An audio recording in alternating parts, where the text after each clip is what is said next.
Hello, good morning, good noon pala sa lahat.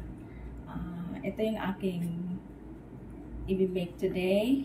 So, may patatas siya, kalabasa, and then sweet potato, kamote.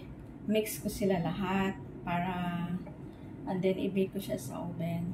So, ang ilalagay ko lang dito is salt at saka olive oil. That's all.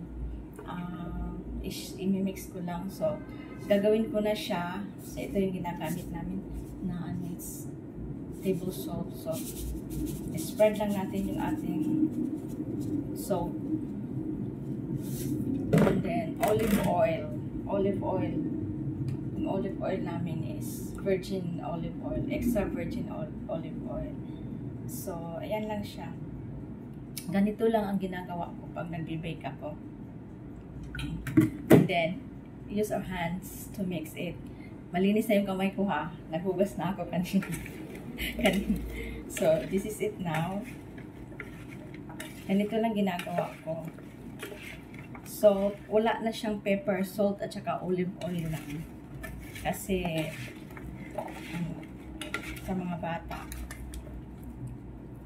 Ayan, nagkahantong na hulog-hulog na siya. So, i-mix lang natin siya until na ma-spread lahat yung salt at saka yung olive oil. Ganito lang ako mag-bake. Naka-ready na yung oven ko. So, konting ano na lang. Gusto kasi ito ng mga bata.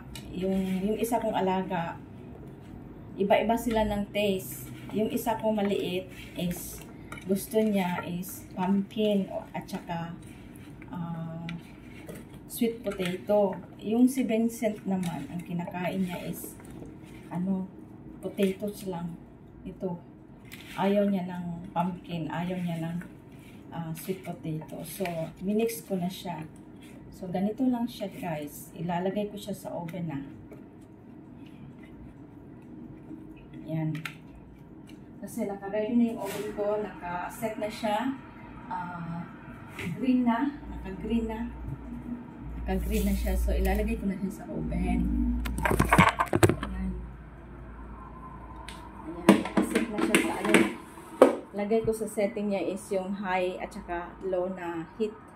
And then, nasa, ano na siya. Ilagay ko lang sa almost 1 hour. Over 1 hour.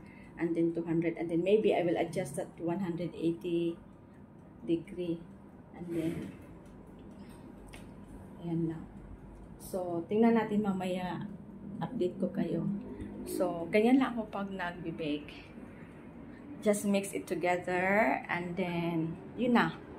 Lagay sa oven ng almost, ito is almost, ano lang to siya, 1 hour or 60 minutes. Basta, i-check na lang, after kayo i-check nyo, ang temperature is, una, painitin muna ng 200 degree, and then pag nainit na within 5 minutes, so pwede nyo nang i-adjust siya ng 180. But check nyo kasi baka masunog din. Kasi depende kasi sa oven na ginagamit. Yung oven namin kasi yung maliit, hindi yung talagang malaki. So guys, update ko kayo mamaya. Thank you. Guys, luto na yung aking baked potato, sweet potato, and pumpkin. Ready to eat na. Yum na siya, di ba? Yes, simple lang. And then, meron akong din dito, chicken para sa aking alaga. So, okay na.